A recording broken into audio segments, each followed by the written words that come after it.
सूरज पहाड़ों के पीछे छिप गया था। जब मैं घने जंगल में से अपना रास्ता बना रहा था तो आसमान पर एक गहरा नारंगी रंग बिखेर रहा था। मैं पहले भी अनगिनत बार इस रास्ते पर जा चुका था, लेकिन आज की रात कुछ अलग ही लग रही थी। पेड़ बड़े लग रहे थे, उनकी शाखाएं हाथ पकड़ने की तरह बाहर निकल रही थीं, और पत्तों की सरसराहट किसी भयावह चीज की फुसफुसाहट की तरह लग रही थी। अंधेरा होने से पहले अपनी मंजिल तक पहुंचने की उम्मीद में मैंने अपनी गति तेज कर दी।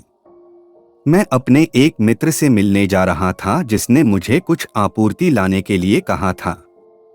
वह घने जंगल में रहता था, एक छोटे से केबिन में जिसे उसने खुद बनाया था।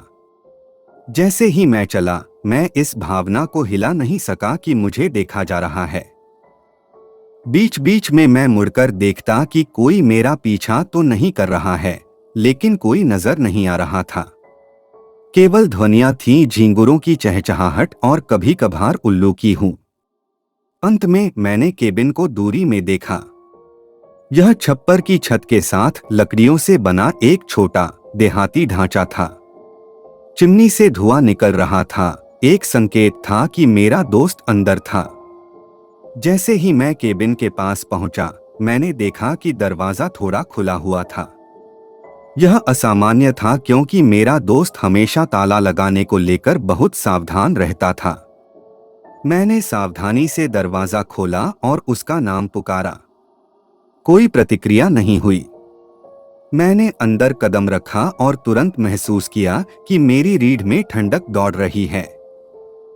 केबिन खाली था, कुछ बिखरी हुई वस्तुओं को छोड़कर, जो ऐसा लग रहा था जैसे उन्हें जल्दी में इधर उधर फेंक दिया गया हो।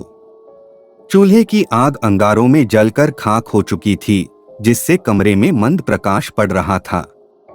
अचानक मुझे पीछे वाले कमरे से सरसराहट की आवाज सुनाई दी।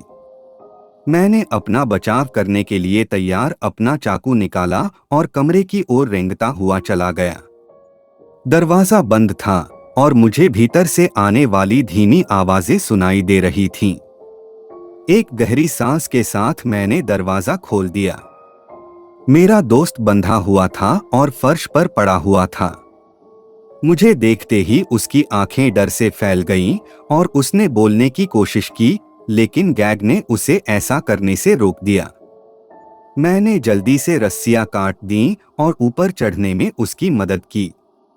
वह डर से कांप रहा था और मुश्किल से खड़ा हो पा रहा था। मैंने उससे पूछा कि क्या हुआ, लेकिन वह बोलने से बहुत डर रहा था।